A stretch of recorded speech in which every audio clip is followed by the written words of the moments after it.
Now let us talk about the second biggest cloud player in the public domain, that is Microsoft Azure, which was announced in 2008 and released in 2010. Azure is available in 54 regions and with 12 new regions being developed and more than 200 products and cloud services. So mostly earlier, Azure started with a platform as a service, but now they also provide other services like infrastructure as a service and software as a service. And they support many different programming languages, tools, and frameworks, including both Microsoft specific and third party software and systems. So let us understand what are the various services from Azure in smaller detail.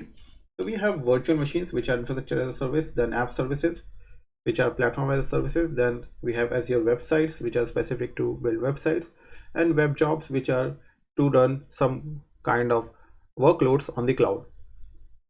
Then on the database side, you have Data Explorer, which can be used to run big data analytics, Azure Search for search on the text level documents, then SQL database for SQL DB, Azure HD Insight, which is a big data service, and Cosmos DB, which is a NoSQL based service. Then on the network and the IoT, we have CDN, Azure IoT Hub, and Azure IoT Edge. So these are the some of the services provided by Azure. So let us take a detailed look on the Azure services.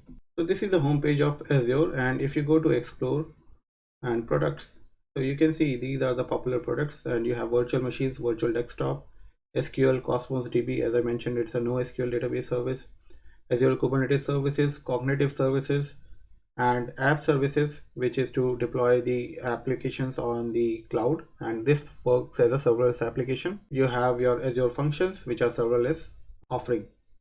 So Azure has more than 200 services, and it is much more than what AWS and Google are providing, and most of them are basically platform as a service and software as a service.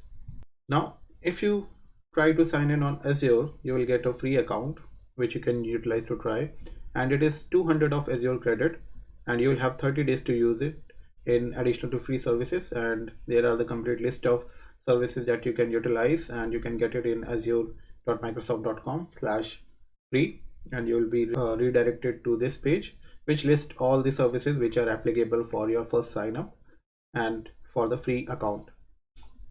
So go ahead, and if you want to try these free services, just try to explore, deploy some services, and you would be able to understand more about the cloud computing when you're utilizing the free account provided by the public cloud platform. Now let us talk about the Azure certification. So similar to what AWS is providing, Azure is also providing certification, and you can see here, if you go to this website, Microsoft certification for Azure, you have to just Google it, and you can see you will have 76 certification for Azure. So these are pretty detailed and pretty specific to each you can say technology as well as each platform. Now some of the famous certification are Azure Fundamentals, Developer Associate, Administrator Associate, Data Engineers Associate, Security Engineer Associate, Solution Architect Expert, and DevOps Engineer Expert. So you can choose for these certification and then go and get yourself certified if you are planning to go and build your career in field of cloud platform such as Azure.